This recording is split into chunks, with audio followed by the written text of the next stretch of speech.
കൊലയാളി CPM തന്നെ.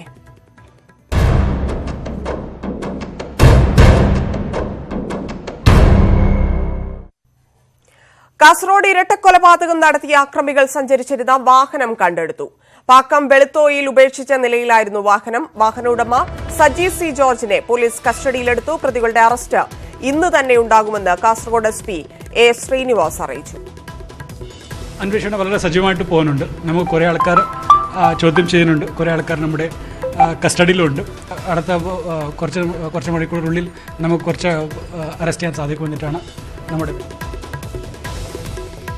അശ്വിൻ വലത്ത് കാസർഗോഡ് നിന്ന് ചേരുന്നു. അശ്വിൻ, അറസ്റ്റ് എപ്പോഴായിരിക്കും? കൂടുതൽ തെളിവുകൾ പോലീസിന് ലഭിച്ചിട്ടുണ്ടോ?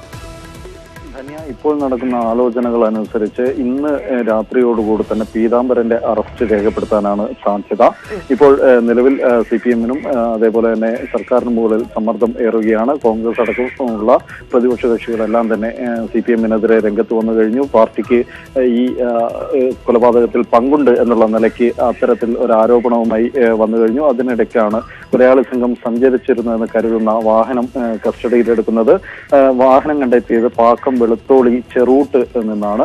പക്ഷേ ഇന്ന് ഉച്ചയോടുകൂടി തന്നെ DCC പ്രസിഡന്റ് ഹക്കീം കുന്നിൽ ഈ വാഹനവുമായി ബന്ധപ്പെട്ട് ഒരു ആരോപണം ഉന്നയിച്ചിരുന്നു. ഈ സംശയാസ്പദമായ രൂപത്തിൽ ഈ വാഹനം ഇവിടെ ഉണ്ടായിട്ട് കൂടി പോലീസ് സംഘം ഫോറൻസിക് സംഘം ഇല്ല, ഈ വാഹനം കസ്റ്റഡിയിലെടുക്കാൻ ഫോറൻസിക് സംഘത്തിന്റെ സഹായം ആവശ്യമുണ്ടെന്ന് പറഞ്ഞ് വാഹനം കസ്റ്റഡിയിലെടുക്കുന്നത് വൈകിച്ചിരുന്നു. ഈ സമയം കൊണ്ട് ഇതിലുള്ള തെളിവുകളും മറ്റു കാര്യങ്ങളും നശിപ്പിച്ചിരിക്കാൻ സാധ്യതയുണ്ട് എന്നുള്ള തരത്തിലുള്ള ഒരു ആരോപണം ഹക്കീം കുന്നിൽ ഉന്നയിച്ചിരുന്നു. അത് മാത്രമല്ല, ഈ ഉദുമ MLA K കുഞ്ഞിരാമൻ ഈ സംഭവ സ്ഥലത്തുണ്ടായിരുന്നു. അദ്ദേഹം കൂടി ഈ വാഹനത്തെ കസ്റ്റഡി എടുക്കുന്നത് എന്ന് വിലക്കി എന്നൊക്കെയുള്ള ആരോപണം കോൺഗ്രസ് DCC ഇന്ന് ഉന്നയിച്ചിരുന്നു. അതൊരു വലിയ ആരോപണം തന്നെയാണ്. അതായത് പ്രതികളെ സംരക്ഷിക്കാൻ ഉദുമ MLA കൂട്ടുനിന്നു എന്നുള്ള തരത്തിലുള്ള ഒരു ആരോപണമാണ്. ഇന്നിപ്പോൾ ഈ വാഹനം പ്രതികൾ സഞ്ചരിച്ചിരുന്നെന്ന് കരുതുന്ന ഈ വാഹനം കസ്റ്റഡി എടുത്തു എന്ന് പറയുമ്പോൾ ഇതുമായി ഈ കോൺഗ്രസ് ഉന്നയിക്കുന്ന ഈ ആരോപണവുമായി ചേർത്ത് വെക്കേണ്ടതുണ്ട്. അതോടൊപ്പം പറയേണ്ട മറ്റൊരു പ്രധാനപ്പെട്ട കാര്യം, 7 പേരിൽ കസ്റ്റഡിയിലെടുത്ത 7 പേരിൽ ഒരാൾ ഈ വാഹനത്തിന്റെ ഉടമ സജി ജോർജ് ആണെന്നുള്ളതാണ്. അദ്ദേഹത്തെയും ചോദ്യം ചെയ്തു വരുന്നു എന്നാണ് മനസ്സിലാക്കാൻ കഴിയുന്നത്. ഇപ്പം കാസർഗോഡ് SP ഓഫീസിൽ ഈ അന്വേഷണ ഉദ്യോഗസ്ഥരുടെ യോഗം കാസർഗോഡ് SP നേതൃത്വത്തിൽ ചേരുകയാണ്. ഏതായാലും അറസ്റ്റ് സംബന്ധിച്ച തീരുമാനങ്ങളൊക്കെ ഇന്നത്തെ യോഗത്തിന് ശേഷം ഉണ്ടാവും. ശരി അശ്വിൻ, കാസർഗോഡ് ഇരട്ടക്കൊലപാതകത്തിൽ അറസ്റ്റ് ഇന്നുണ്ടായേക്കും. പ്രതികൾ സഞ്ചരിച്ചിരുന്ന വാഹനം പിടിച്ചു. അശ്വിൻ വലത്താണ് വിവരങ്ങൾ നൽകിയത്. കാസർഗോഡ് ഇരട്ടക്കൊലപാതകത്തിൽ ഗവർണറുടെ ഇടപെടൽ. മുഖ്യമന്ത്രിയോട് ഗവർണർ അടിയന്തര റിപ്പോർട്ട് തേടി. TG സജിത്ത് ചേർന്നു. സജിത്ത്, വിവരങ്ങൾ. അടിയന്തരമായ റിപ്പോർട്ട് സമർപ്പിക്കാനാണ് മുഖ്യമന്ത്രിയോട് ഗവർണർ ആവശ്യപ്പെട്ടിരിക്കുന്നത്. പ്രതിപക്ഷ നേതാവ് രാവിലെ ഗവർണറെ കണ്ട് ഈ വിഷയത്തിൽ ഉള്ള കാര്യങ്ങൾ ധരിപ്പിച്ചിരുന്നു. ഇതിന്റെ അടിസ്ഥാനത്തിലാണ് ഇപ്പോൾ ഗവർണറുടെ ഇടപെടൽ. പോലീസിന്റെ അന്വേഷണവും സംബന്ധിച്ചും അതിന്റെ പുരോഗതി, ഇക്കാര്യങ്ങളിലൊക്കെയുള്ള വിശദമായ റിപ്പോർട്ടാണ് ഗവർണർ തേടിയിരിക്കുന്നത്. സംസ്ഥാനത്ത് നേരത്തെയും ഉണ്ടായ രാഷ്ട്രീയ കൊലപാതകങ്ങളിൽ ഇത് സംബന്ധിച്ച റിപ്പോർട്ട് നേരത്തെ ഗവർണർ ഈ തരത്തിലുള്ള ഇടപെടൽ നടത്തിയിരുന്നു. ഇതിന്റെ സമാനമായ ഒരു സാഹചര്യത്തിലുള്ള ഇടപെടലാണ് വീണ്ടും ഗവർണർ നടത്തിയിരിക്കുന്നത്. ശരി സജിത്ത്. കാസർഗോഡ് ഇരട്ടക്കൊലപാതകത്തിൽ CPM നേതാക്കളുടെ പങ്കിന് കൂടുതൽ തെളിവ്. പെരിയ ലോക്കൽ കമ്മിറ്റി അംഗം A പീതാംബരനെ പോലീസ് കസ്റ്റഡിയിലെടുത്തു. കൂടുതൽ CPM നേതാക്കൾ നിരീക്ഷണത്തിലാണ്. പയ്യന്നൂർ കേന്ദ്രീകരിച്ചാണ് ഗൂഢാലോചന നടന്നതെന്ന് പോലീസ് കണ്ടെത്തി. ഇന്നലെ രാത്രിയാണ് CPM പെരിയ ലോക്കൽ കമ്മിറ്റി അംഗം A പീതാംബരനെ പോലീസ് കസ്റ്റഡിയിലെടുത്തത്. കൊലപാതകങ്ങൾക്ക് ശേഷം കർണാടകയിലേക്ക് കടക്കാൻ ശ്രമിക്കുന്നതിനിടെയാണ് പിടിയിലായത്. പീതാംബരനെ ആക്രമിച്ചെന്ന കേസിൽ പ്രതികളായിരുന്നു കൊല്ലപ്പെട്ട യൂത്ത് കോൺഗ്രസ് പ്രവർത്തകരായ ശരത് ലാലും കൃപേഷും. ഇതിലെ വൈരാഗ്യമാണ് കൊലപാതകത്തിന് പിന്നിലെന്നാണ് പോലീസ് കണ്ടെത്തൽ. പ്രതിഷേധം ശക്തമായതോടെ പീതാംബരനെ പാർട്ടിയിൽ നിന്ന് പുറത്താക്കാൻ CPM തീരുമാനിച്ചു. നേതൃത്വത്തിന് കൊലപാതകത്തെക്കുറിച്ച് അറിവില്ലെന്നും പ്രാദേശികമായ പ്രശ്നങ്ങളാണ് കൊലപാതകത്തിന് പിന്നിലെന്നുമാണ് പാർട്ടി നൽകുന്ന വിശദീകരണം. പാർട്ടിയുടെ അറിവോടുകൂടി അവിടെ സംഭവം നടന്നിട്ടില്ല. പാർട്ടി പരസ്യമായിട്ട് തന്നെ പറഞ്ഞിരിക്കുന്നത് ഇത്തരം സംഭവങ്ങളൊന്നും നടത്താൻ പാടില്ലെന്നാണ്. ആ പാർട്ടി നിർദ്ദേശത്തിന് വിരുദ്ധമായിട്ട് നടന്ന ഈ സംഭവത്തിൽ ഏതെങ്കിലും പാർട്ടിക്കാർ ഉൾപ്പെട്ടിട്ടുണ്ടെങ്കിൽ അവരെ പാർട്ടി വെച്ച് പൊറുപ്പിക്കുകയില്ല. അത്തരക്കാർക്ക് CPM-ൽ യാതൊരു സ്ഥാനവും ഉണ്ടാവുകയില്ല. അവർക്ക് പാർട്ടി യാതൊരുവിധ സംരക്ഷണവും കൊടുക്കുകയില്ല. കേസുമായി ബന്ധപ്പെട്ട് 7 പേർ പോലീസ് കസ്റ്റഡിയിലുണ്ട്. ഇവരെ പോലീസ് ചോദ്യം ചെയ്തു വരികയാണ്. പ്രധാന പ്രതികളുടെ അറസ്റ്റ് ഇന്ന് തന്നെ ഉണ്ടാവുമെന്നാണ് സൂചന. കണ്ണൂരിലെ ഒരു സംഘത്തിന് കൊട്ടേഷൻ നൽകിയാണ് കൊലപാതകം നടത്തിയതെന്നാണ് പോലീസിന്റെ നിഗമനം. പയ്യന്നൂർ കേന്ദ്രീകരിച്ചായിരുന്നു ഗൂഢാലോചന. പ്രതികൾ എത്തിയെന്ന് കരുതുന്ന കണ്ണൂർ രജിസ്ട്രേഷനുള്ള ജീപ്പിനെ കേന്ദ്രീകരിച്ചാണ് അന്വേഷണം പുരോഗമിക്കുന്നത്. സ്ഥലത്തു നിന്ന് കിട്ടിയ 3 മൊബൈൽ ഫോണുകളിൽ ഒന്ന് പ്രതികളുടേതാണെന്നും സൂചനയുണ്ട്. കാസർഗോഡ് നിന്ന് ക്യാമറാമാൻ അരവിന്ദിനൊപ്പം അശ്വിൻ വല്ലത്ത്, ന്യൂസ് 18. രാഷ്ട്രീയ കൊലപാതകങ്ങളിൽ സിപിഎമ്മിനെ പ്രതിസ്ഥാനത്ത് നിർത്താൻ ബോധപൂർവ്വ ശ്രമം നടക്കുകയാണെന്ന് മുഖ്യമന്ത്രി പിണറായി വിജയൻ. കാസർഗോഡ് കൊലപാതകത്തിൽ പാർട്ടിക്ക് പങ്കില്ല. ഇത്തരമൊരു കൊലപാതകം ആസൂത്രണം ചെയ്യേണ്ട ഒരു സാഹചര്യവും നിലവിലില്ല. മുഖ്യമന്ത്രിയെ മുഖ്യപ്രതിയാക്കാൻ ചിലർ ശ്രമിച്ചു. അക്രമം നടത്തിയവർക്കെതിരെ കർശന നടപടിയുണ്ടാകും. ജനങ്ങൾക്കെതിരായ ഒരു നടപടിയും പാർട്ടി സ്വീകരിക്കില്ലെന്നും മുഖ്യമന്ത്രി പറഞ്ഞു. ഇത് പൂർണ്ണമായും തെറ്റായ നടപടിയാണ്, അപലപനീയമായ നടപടിയാണ്. ആ കുറ്റവാളികൾക്കെതിരെ കർക്കശ നിലപാട് സ്വീകരിക്കുക എന്നുള്ളതാണ് ഗവൺമെൻറ് ചെയ്യാൻ കഴിയുന്നത്. അല്ല, അതാ ഗൗരവത്തിൽ തന്നെ പാർട്ടി അതിനെ കാണും. അതിൽ ബന്ധമുള്ള ആളുകൾക്ക് നേരെ നിയമ നടപടികൾ മാത്രമായിരിക്കില്ല എന്നും അദ്ദേഹം ഇന്നലെ വ്യക്തമാക്കിയിട്ടുണ്ട്. അത് കർക്കശമായി പാർട്ടി നിലപാടുകൾ സ്വീകരിക്കും. അത്തരമൊരു കാര്യത്തിൽ അക്രമത്തിന് പ്രോത്സാഹനം നൽകുന്ന പാർട്ടിയല്ല CPIM. രാഷ്ട്രീയ കൊലപാതകത്തെക്കുറിച്ച് ആവർത്തിച്ചുള്ള ചോദ്യങ്ങളിൽ അസ്വസ്ഥത പ്രകടിപ്പിച്ച മുഖ്യമന്ത്രി. LDFന്റെ ജാഥ നടക്കുമ്പോൾ പാർട്ടി കൊല നടത്തില്ല എന്ന് പാർട്ടി സെക്രട്ടറിയുടെയും മുഖ്യമന്ത്രിയുടെയും വാദത്തെക്കുറിച്ചുള്ള ചോദ്യമാണ് മുഖ്യമന്ത്രിയെ അസ്വസ്ഥനാക്കിയത്. യുക്തിയും അയുക്തിയൊന്നും എൻ്റെ കാര്യത്തിലില്ല. ഞാൻ പറയേണ്ടത് നേരെ പറഞ്ഞു. നിങ്ങൾക്ക് എന്തെങ്കിലും വേറെ ചിലത് ആഗ്രഹിക്കുന്നുണ്ടെങ്കിൽ അതെൻ്റെ കയ്യിൽ നിന്ന് കിട്ടാൻ തൽക്കാലം വഴിയില്ലല്ലോ. അതുകൊണ്ട് നമുക്ക് തൽക്കാലം ഇവിടെ നിർത്താമെന്നാണ് തോന്നുന്നത്. ശരി. കാസർഗോഡ് ഇരട്ടക്കൊലപാതകത്തിൽ CPM രാഷ്ട്രീയമായി ഒറ്റപ്പെട്ടു. പ്രതിപക്ഷ നേതാവ് രമേശ് ചെന്നിത്തല ഗവർണറെ കണ്ട് CPMനെതിരെ പരാതി നൽകി. മുഖ്യമന്ത്രിയുടെ അറിവോടെയാണ് കണ്ണൂർ, കാസർഗോഡ് ജില്ലകളിലെ കൊലപാതകങ്ങൾ നടക്കുന്നതെന്ന് പ്രതിപക്ഷ നേതാവ് ആരോപിച്ചു. അക്രമം വെച്ചുപൊറുപ്പിക്കില്ല എന്നായിരുന്നു കോടിയേരി ബാലകൃഷ്ണന്റെ മറുപടി. 2 യുവാക്കളെ അതിക്രൂരമായി കൊലപ്പെടുത്തിയ സംഭവത്തിൽ CPMനെതിരെ വ്യാപക പ്രതിഷേധമാണ് ഉയരുന്നത്. CPI പോലും കർശന നടപടി ആവശ്യപ്പെട്ടതോടെ CPM പൂർണ്ണമായും ഒറ്റപ്പെട്ടു. പ്രതിപക്ഷ നേതാവ് രമേശ് ചെന്നിത്തല ഗവർണറെ കണ്ട് CPMനെതിരെ പരാതി നൽകി. ഇങ്ങനെയാണ് പോകുന്നതെങ്കിൽ കേരളത്തിൽ ഒരു ഭരണമില്ലാത്ത അവസ്ഥയാണ് ഇവിടെ ഉള്ളത്. ഭരണത്തലവൻ അങ്ങാണ്. അങ്ങ് ഈ കാര്യം ശ്രദ്ധിക്കണം. അങ്ങക്ക് അതിന് ഉത്തരവാദിത്വം ഉണ്ട്. നിരന്തരമായി ഈ ഗവൺമെന്റ് വന്ന ശേഷം നടക്കുന്ന 32ാമത്തെ രാഷ്ട്രീയ കൊലപാതകമാണിത്. മുഖ്യമന്ത്രിയുടെ അറിവോടെയാണ് വടക്കൻ ജില്ലകളിലെ കൊലപാതകങ്ങൾ നടക്കുന്നതെന്ന് KPCC പ്രസിഡന്റ് മുല്ലപ്പള്ളി രാമചന്ദ്രൻ ആരോപിച്ചു. എനിക്ക് കേരള മുഖ്യമന്ത്രിയോടാണ് ആവശ്യപ്പെടാനുള്ളത്. അങ്ങയുടെ അറിവും സമ്മതത്തോടെയാണെന്ന കാര്യം ഞങ്ങൾ ആരോപിക്കുന്നു. ഇല്ല എങ്കിൽ അരനൂറ്റാണ്ട് കാലത്തെ മൗനം മുഖ്യമന്ത്രി വെടിയാൻ തയ്യാറാകണം. ഇത്തരം കൊലപാതകങ്ങൾ ഉണ്ടായാൽ കയ്യും കെട്ടി നോക്കി നിൽക്കില്ലെന്ന് K മുരളീധരൻ പറഞ്ഞു. യഥാർത്ഥ പ്രതികളെ അറസ്റ്റ് ചെയ്ത് കുറ്റക്കാർക്കെതിരെ കർശനമായിട്ടുള്ള നടപടികൾ സ്വീകരിച്ചില്ല എങ്കിൽ ഞങ്ങൾക്കിനി കയ്യും കെട്ടി നോക്കി നിൽക്കാനും സാധ്യമല്ല. അക്രമം വെച്ചുപൊറുപ്പിക്കില്ലെന്ന നിലപാട് കോടിയേരി ബാലകൃഷ്ണൻ ആവർത്തിച്ചു. CPMകാർ യാതൊരു അക്രമത്തിലും പങ്കെടുക്കാൻ പാടില്ല. അക്രമത്തിൽ പങ്കെടുക്കുന്ന ഏതെങ്കിലും CPMകാർ ഉണ്ടെങ്കിൽ അവരെ പാർട്ടി അംഗീകരിക്കില്ല, അവരെ പാർട്ടി വെച്ചുപൊറുപ്പിക്കില്ല, അവർക്ക് യാതൊരുവിധ സംരക്ഷണവും കൊടുക്കില്ല എന്ന് പറഞ്ഞു. രാഷ്ട്രീയ സാമൂഹിക രംഗത്തു നിന്നും പ്രതിഷേധം ശക്തമായതോടെ വിഷയത്തിൽ CPM പൂർണ്ണമായും ഒറ്റപ്പെട്ടു. ന്യൂസ് 18 തിരുവനന്തപുരം. പെരിയ കൊലക്കേസിൽ ഉദുമ MLA K കുഞ്ഞിരാമൻ പ്രതികളെ രക്ഷപ്പെടാൻ സഹായിച്ചുവെന്ന് യൂത്ത് കോൺഗ്രസ് സംസ്ഥാന പ്രസിഡന്റ് ഡീൻ കുര്യാക്കോസ്. MLAയുടെ വീടിന് സമീപത്ത് പ്രതികളുടെ വാഹനം കണ്ടത് സംശയാസ്പദം. കോടിയേരി ബാലകൃഷ്ണന്റെ മുൻ ഡ്രൈവർ മണിക്കുട്ടി ബാബുവിന് ഇരട്ട കൊലപാതകത്തിന്റെ ഗൂഢാലോചനയിൽ പങ്കുണ്ട്. ഇയാളുടെ പങ്കിനെക്കുറിച്ച് അന്വേഷിക്കണമെന്നും ഡീൻ കുര്യാക്കോസ് ആവശ്യപ്പെട്ടു. മണിക്കുട്ടി ബാബു എന്ന് പറയുന്ന ഒരു പ്രധാനപ്പെട്ട CPMന്റെ എല്ലാ തരത്തിലും ആ മേഖലയിൽ അസ്വസ്ഥത ഉണ്ടാക്കുന്ന നിരവധി ക്രിമിനൽ കേസുകളിൽ പ്രതിയാക്കപ്പെടുകയും പല കൊലപാതക കേസുകളിൽ ഉൾപ്പെടെ പ്രതിയേർക്കപ്പെടുകയും ഒക്കെ ചെയ്തിട്ടുള്ള ഒരു വ്യക്തിയുണ്ട്. മണിക്കുട്ടി ബാബു എന്നാണ് അദ്ദേഹത്തിന്റെ പേര്. അദ്ദേഹത്തെ ഉൾപ്പെടെ ഈ കേസിൽ എന്ന് വെച്ചാൽ ഈ കൊലപാതകം ആസൂത്രണം ചെയ്യുന്ന കാര്യത്തിൽ ആ പ്രദേശത്തെ ഒരുപാട് CPMന്റെ പ്രാദേശിക നേതാക്കന്മാർക്ക് പങ്കുണ്ട് എന്നുള്ളതാണ് പ്രദേശവാസികളിൽ നിന്നും ഒക്കെ തന്നെ അറിയാൻ കഴിഞ്ഞിട്ടുള്ളത്. രാഷ്ട്രീയ പ്രതിയോഗികളെ ഉന്മൂലനം ചെയ്യുന്നത് പരിഷ്കൃത സമൂഹത്തിന് യോജിച്ചതല്ലെന്ന് ഹൈക്കോടതി. ഷുഹൈബ് വധക്കേസിലെ ജാമ്യാപേക്ഷ തള്ളിക്കൊണ്ടുള്ള ഉത്തരവിലാണ് ഹൈക്കോടതി പരാമർശം. CPM അംഗങ്ങളും പ്രവർത്തകരുമായിരുന്ന ആകാശ് തില്ലങ്കേരി, രഞ്ജിരാജ്, ജിതിൻ, ദീപ് ചന്ദ് എന്നിവരുടെ ജാമ്യാപേക്ഷയാണ് കോടതി തള്ളിയത്. പ്രതികൾ പ്രൊഫഷണൽ കൊലയാളികളാണെന്നും ഹൈക്കോടതി നിരീക്ഷിച്ചു. പ്രതിപക്ഷ നേതാവ് രമേശ് ചെന്നിത്തല മകന്റെ വിവാഹ സ്വീകരണ ചടങ്ങ് ഉപേക്ഷിച്ചു. ചടങ്ങിന് ചെലവഴിക്കാൻ ഉദ്ദേശിച്ച പണം കാസർഗോഡ് കൊല്ലപ്പെട്ട യൂത്ത് കോൺഗ്രസ് പ്രവർത്തകൻ കൃപേഷിന്റെ സഹോദരിയുടെ വിവാഹത്തിനായി നൽകും. എൻ്റെ മകൻ രോഹിത്തിൻ്റെ വിവാഹത്തോടനുബന്ധിച്ച് ഈ മാസം 21-ാം തീയതി തിരുവനന്തപുരം ഗിരിദീപം ഓഡിറ്റോറിയത്തിലും 23-ന് എൻ്റെ നിയോജകമണ്ഡലമായ ഹരിപ്പാട് ബോയ്സ് ഹൈസ്കൂളിൽ നടത്താനിരുന്ന സ്വീകരണ ചടങ്ങുകൾ ഞാൻ വേണ്ടെന്ന് വെക്കുകയാണ്. സ്വീകരണ ചടങ്ങിനൊക്കെ വേണ്ടി ചെലവഴിക്കുന്ന പണം കൊല്ലപ്പെട്ട കൃപേഷിൻ്റെ സഹോദരി കൃഷ്ണപ്രിയയുടെ വിവാഹം എൻ്റെ മക്കൾ രോഹിത്തും ഡോക്ടർ ശ്രീജയും അവർക്ക് നൽകാനുള്ള തീരുമാനം എടുത്തിരിക്കുന്നു. അവരെന്നെ അറിയിച്ചു. അങ്ങനെ സ്വീകരണ പരിപാടി വേണ്ട.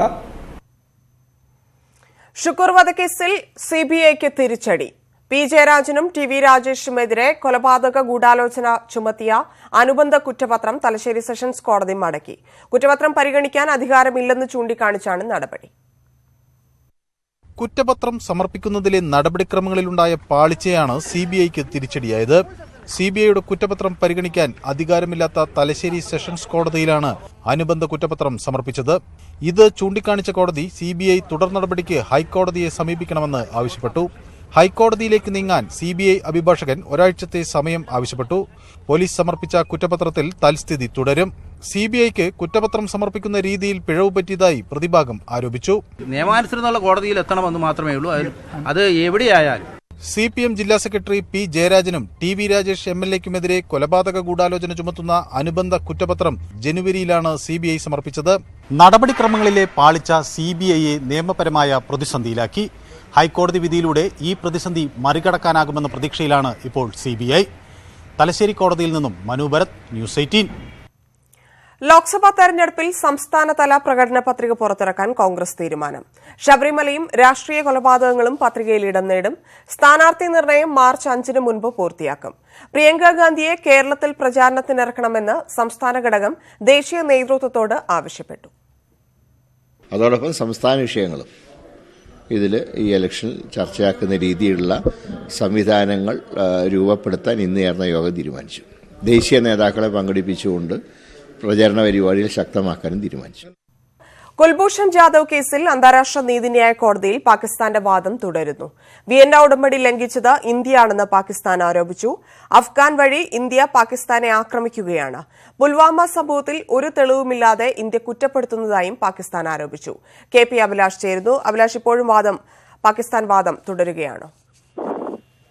ധന്യ, കുൽഭൂഷൺ യാദവ് കേസിൽ അന്താരാഷ്ട്ര നീതിന്യായ കോടതിയിൽ പാകിസ്ഥാന്റെ വാദം തുടർന്നുകൊണ്ടിരിക്കുകയാണ്. ചാരവൃത്തി ആരോപിച്ചുകൊണ്ടായിരുന്നു പാകിസ്ഥാൻ കുൽഭൂഷൺ യാദവിനെ പിടികൂടുകയും പിന്നീട് വധശിക്ഷയ്ക്ക് വിധിക്കുകയും ചെയ്തത്. കുൽഭൂഷൺ യാദവ് ഇന്ത്യയുടെ രഹസ്യാന്വേഷണ ഏജൻസിയായ റോയുടെ ഉദ്യോഗസ്ഥനാണ് എന്നും ഇന്ത്യക്ക് വേണ്ടി ചാരപ്രവൃത്തി ചെയ്യുന്ന ഉദ്യോഗസ്ഥനാണ് എന്നും പാകിസ്ഥാൻ അറ്റോർണി ജനറൽ അൻവർ മൻസൂർ ഖാൻ കോടതിയെ അറിയിക്കുകയുണ്ടായി. ബലൂചിസ്ഥാനിൽ നടന്ന സ്ഫോടനം ഉൾപ്പെടെയുള്ളവയ്ക്ക് കുൽഭൂഷൺ യാദവുമായി ബന്ധമുണ്ട്. പാകിസ്ഥാനിൽ നടക്കുന്ന പല സ്ഫോടനങ്ങൾ പിന്നിൽ പ്രവർത്തിക്കുന്ന സംഘങ്ങളുമായും കുൽഭൂഷൺ യാദവിന് ബന്ധമുണ്ട് എന്ന ആരോപണമാണ് പാകിസ്ഥാൻ ആരോപിച്ചത്. വിയന്ന കൺവെൻഷന്റെ നിയമങ്ങൾ ഒന്നാകെ ലംഘിക്കുന്നത് ഇന്ത്യയാണ് എന്നും പാകിസ്ഥാൻ ആരോപിച്ചു. 2014 മാത്രം ഇന്ത്യയുടെ ആക്രമണത്തിൽ 100-ലധികം കുട്ടികളാണ് പാകിസ്ഥാനിൽ കൊല്ലപ്പെട്ടത് എന്നും അദ്ദേഹം പറയുകയുണ്ടായി. നിലവിൽ പുൽവാമ വിഷയത്തെ തുടർന്ന് ഇന്ത്യയും പാകിസ്ഥാനും തമ്മിലുള്ള ബന്ധം കൂടുതൽ മോശമാകുന്നതിന് ഇടയിലാണ് കുൽഭൂഷൺ യാദവ് കേസിൽ അന്താരാഷ്ട്ര കോടതിയിൽ വാദം നടക്കുന്നത്. ഈ വിഷയവും പാകിസ്ഥാൻ അഭിഭാഷകൻ ഉയർത്തുകയുണ്ടായി. പാകിസ്ഥാനാണ് ആക്രമണത്തിന് പിന്നിലെന്നതിന് ഒരു തെളിവും ഇല്ലാഞ്ഞിട്ടും ഇന്ത്യ പുൽവാമ ആക്രമണത്തിൽ പാകിസ്ഥാനെ കുറ്റപ്പെടുത്തുകയാണ്. ഇതാണ് ഇന്ത്യയുടെ സമീപനം. അന്താരാഷ്ട്ര തലത്തിൽ പാകിസ്ഥാനെ താറടിച്ചു കാണിക്കുക എന്നുള്ളതാണ് ഇന്ത്യയുടെ നിലപാട് എന്നും പാകിസ്ഥാൻ കോടതിയെ അറിയിച്ചു. അഭിലാഷ്, ഭീകരർക്കും ഭീകരവാദികളെ പിന്തുണയ്ക്കുന്ന ജമ്മുകാശ്മീർ സ്വദേശികൾക്കും കർശന താക്കീത് നൽകി സൈന്യം. തോക്കെടുക്കുന്നവരെ കീഴടക്കാൻ അമ്മമാർ തയ്യാറാകുന്നില്ലെങ്കിൽ ഉന്മൂലനം ചെയ്യുമെന്ന് സംയുക്ത വാർത്താ സമ്മേളനത്തിൽ സുരക്ഷാ സേനകൾ മുന്നറിയിപ്പ് നൽകി. ആക്രമിച്ചാൽ തിരിച്ചടിക്കുമെന്നും ഇപ്പോഴത്തെ വിഷയങ്ങൾ ചർച്ചയിലൂടെ പരിഹരിക്കുകയാണ് വേണ്ടതെന്നും പങ്ക് നിഷേധിച്ച് പാക് പ്രധാനമന്ത്രി ഇമ്രാൻഖാൻ പ്രതികരിച്ചു.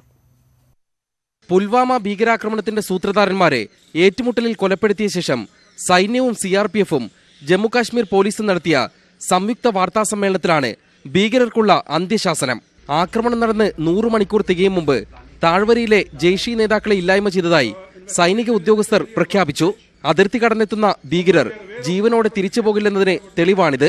തോക്ക് കയ്യിലെടുക്കുന്ന മക്കളെ കീഴടക്കാൻ അമ്മമാർക്ക് കഴിയുന്നില്ലെങ്കിൽ ഉന്മൂലനം ചെയ്യും. All the mothers of Kashmir to please request their sons who have joined terrorism to surrender and get back to the mainstream. Anyone who has picked up gun in Kashmir will be eliminated unless he surrenders. And this is a message and a request to all the mothers.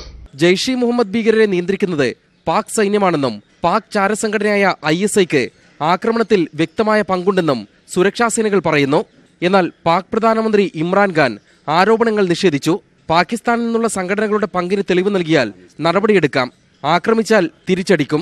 मैं आज हिंदुस्तान की government को offer कर रहा हूं, किसी किस्म की आप तहकीकात करवाना चाहते हैं इस इंसिडेंट में कि कोई पाकिस्तानी इसमें मुलव्वस था, हम तैयार हैं. अगर आपके पास कोई एक्शनेबल इंटेलिजेंस है कि पाकिस्तान इन्वॉल्व है, वो हमें दे. मैं आपको गारंटी करता हूं कि हम एक्शन लेंगे. പാക് സൈന്യത്തിന്റെ പക്കൽ നിന്നാണ് ഭീകരർ സ്ഫോടക വസ്തുക്കൾ ലഭ്യമാക്കിയതെന്നാണ് ഫോറൻസിക് സംഘത്തിന്റെ വിലയിരുത്തൽ. സ്ഫോടക വസ്തുക്കൾ മാസങ്ങൾ മുമ്പേ ഇന്ത്യയിലെത്തിച്ചു. ആക്രമണം നടന്നതിന്റെ 7 കിലോമീറ്റർ പരിധിയിലാണ് സ്ഫോടക വസ്തുക്കൾ സജ്ജീകരിച്ചതെന്നും കണ്ടെത്തിയിട്ടുണ്ട്. ന്യൂസ് 18 ഡൽഹി. പുൽവാമ ഭീകരാക്രമണത്തിൽ കൊല്ലപ്പെട്ട ജവാൻ VV വസന്തകുമാറിന്റെ കുടുംബത്തെ സംസ്ഥാന സർക്കാർ സംരക്ഷിക്കുമെന്ന് മുഖ്യമന്ത്രി പിണറായി വിജയൻ. വസന്തകുമാറിന്റെ ഭാര്യ ഷീനയുടെ പേരിൽ 15 ലക്ഷം രൂപയും അമ്മയുടെ പേരിൽ 10 ലക്ഷം രൂപയും സർക്കാർ നൽകും. പൂക്കോട് വെറ്റിനറി സർവകലാശാലയിലെ ഷീനയുടെ താൽക്കാലിക ജോലി സ്ഥിരപ്പെടുത്തും. കുടുംബത്തിന് സർക്കാർ വീട് വെച്ച് നൽകുമെന്നും മുഖ്യമന്ത്രി പറഞ്ഞു. നമ്മുടെ കേരളത്തിൽ നിന്നുള്ള ഒരു സഹോദരനും വീരമൃത്യു വരിക്കുകയുണ്ടായി. വയനാട് സ്വദേശി VV വസന്തകുമാർ. അദ്ദേഹത്തിൻ്റെ കുടുംബത്തെ സഹായിക്കാൻ മന്ത്രിസഭ തീരുമാനിക്കുകയുണ്ടായി. വസന്തകുമാറിൻ്റെ ഭാര്യ ഇപ്പോൾ താൽക്കാലികമായി ജോലി ചെയ്യുന്നത് വെറ്ററിനറി യൂണിവേഴ്സിറ്റിയിൽ അസിസ്റ്റൻ്റ് തസ്തികയിലാണ്. അത് താൽക്കാലിക ജോലിയാണ്.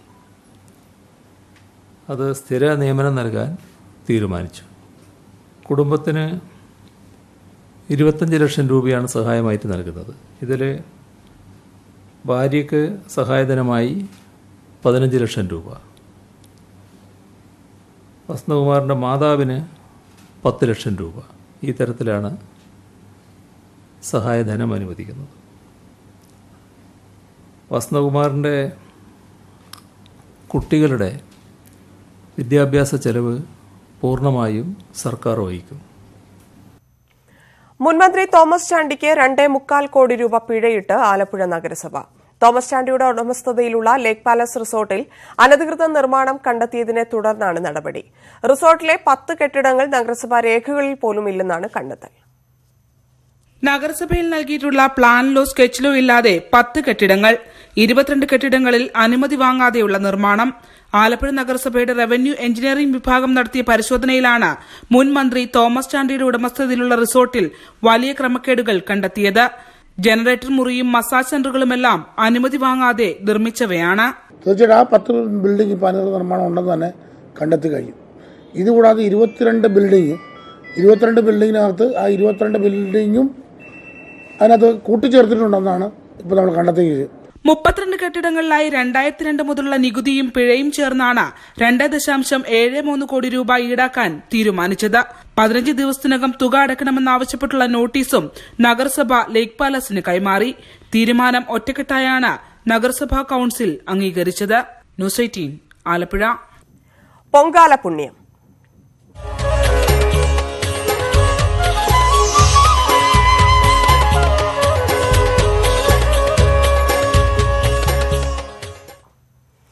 ആറ്റുകാൽ പൊങ്കാലയ്ക്ക് മണിക്കൂറുകൾ മാത്രം ശേഷിക്കെ ക്ഷേത്ര പരിസരം പൊങ്കാല അടുപ്പുകൾ കൊണ്ട് നിറഞ്ഞു. സംസ്ഥാനത്തിന്റെ വിവിധ ഭാഗങ്ങളിൽ നിന്നുള്ള ഭക്തർ ആറ്റുകാലമ്മയ്ക്ക് പൊങ്കാല അർപ്പിക്കാൻ തലസ്ഥാനത്തെത്തി. ഒരു വർഷത്തെ കാത്തിരിപ്പിനൊടുവിൽ ആറ്റുകാൽ ദേവിക്ക് പൊങ്കാലയർപ്പിക്കാനായി സംസ്ഥാനത്തിന്റെ വിവിധ ഭാഗങ്ങളിൽ നിന്ന് ഭക്തർ തലസ്ഥാനത്തേക്ക് എത്തിക്കൊണ്ടിരിക്കുന്നു. ക്ഷേത്രത്തിന്റെ പുറകിലെ ഗ്രൗണ്ടിലും പരിസരങ്ങളിലും പൊങ്കാലയടുപ്പുകളാൽ നിറഞ്ഞു. പലരും ദിവസങ്ങളോളമായി അടുപ്പുകൂട്ടി കാത്തിരിക്കുന്നവർ. മാർച്ച് ആവുമ്പോഴത്തേനും ഞങ്ങളുടെ കുടുംബം ഒരു ഓണം ആഘോഷം ഇവിടെ എത്താൻ എത്ര വലിയ ഒരു എത്ര പറഞ്ഞാലും നമുക്ക് തീരാത്ത സങ്കടം വരും. അമ്മയെന്ന് പറയുമ്പോഴേ സങ്കടം വരും. അമ്മയാണ് എല്ലാം. അമ്മയാണ് ഈ മക്കൾക്കെല്ലാം നൽകുന്ന അമ്മയാണ്. അമ്മയില്ലാതെ ഒന്നുമില്ല ഈ ലോകത്ത്. അമ്മയാണ് സർവേശ്വരി.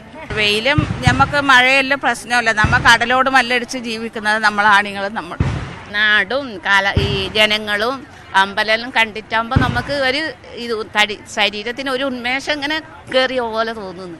മൺകലങ്ങൾ, അടുപ്പ്, പച്ചരി എന്നിങ്ങനെ പൊങ്കാലയ്ക്ക് ആവശ്യമായ എല്ലാ സാധനങ്ങളും ക്ഷേത്ര പരിസരത്തെ തെരുവോരങ്ങളിൽ ഭക്തർക്കായി ഒരുക്കിയിട്ടുണ്ട്.